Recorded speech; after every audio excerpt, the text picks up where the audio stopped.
doctor. Having been to beautiful places that most of us will only ever dream of, and always looking for new ways to push his body to unbelievable limits, David Grier has spent the last few years sharing his love for life, adventure and food around the world. Roughly 5 or 6 years ago, I was in a space in my life where I wanted to search more about myself internally and externally. Being a father of 4 children, I wanted to somehow find a way to inspire my children and show them that it's possible to go out, live your dreams and achieve them. And most importantly, through a journey, I wanted to somehow make a difference in the lives of the youth in this country and inspire them as well, make a difference. Realizing that his fear-defying, thrill-seeking adventures could have benefits for other people, David now challenges himself to using this platform to change lives in South Africa and further afield. The journey of the Great Wall of China culminated in the start of a foundation called the Simpler Miles for Smiles Foundation, which encourages extreme athletes to go out there, achieve whatever they can, but in the process make a difference. We embarked on this journey for personal reasons, but most importantly, we'd met a group of children born with horrific facial defects, cleft lips and cleft palates, and we somehow, through this journey, wanted to bring awareness to the plight of these kids, but more importantly, make a difference and raise funding to provide corrective facial surgery on these children. And all the funds raised through the Miles for Smiles Foundation gets paid over to Operation Smile, who then use that funding to facilitate surgery on these children.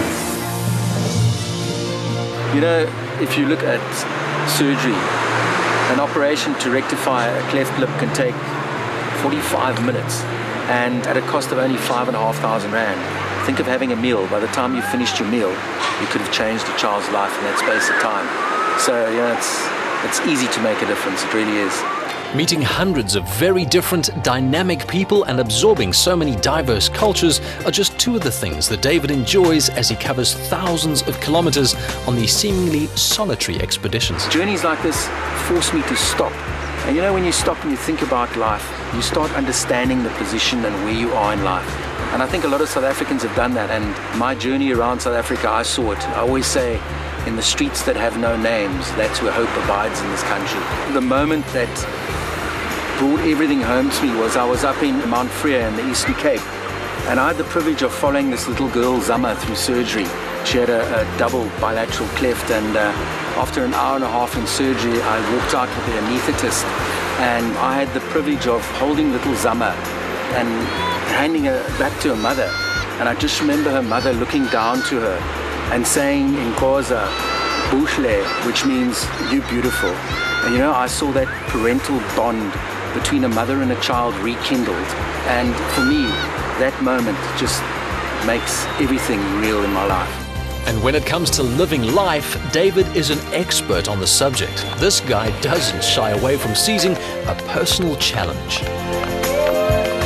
I found that through these journeys, I've enhanced my life so much. Personally, I am sort of passionate about finding more about my mental and physical abilities through this. And these journeys are 70% a mental journey.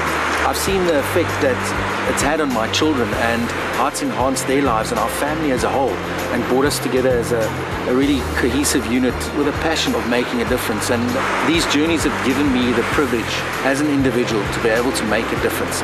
And I can't explain how that enhances one's life. And you know, if I look back at Madagascar and 500 children arrived for surgery, and my daughter, who's in charge of the surgical missions, she stood there and she had to turn away 300 children. And I remember coming to me and saying, "Dad, you know, what right do I have as an individual to turn these children away?" You know, flying home from Madagascar, that's what drives me. The huge leaps that David takes to change lives around the world is a reminder that we too can all make smaller leaps every day to do the same thing for children closer to home. Hello, doctor.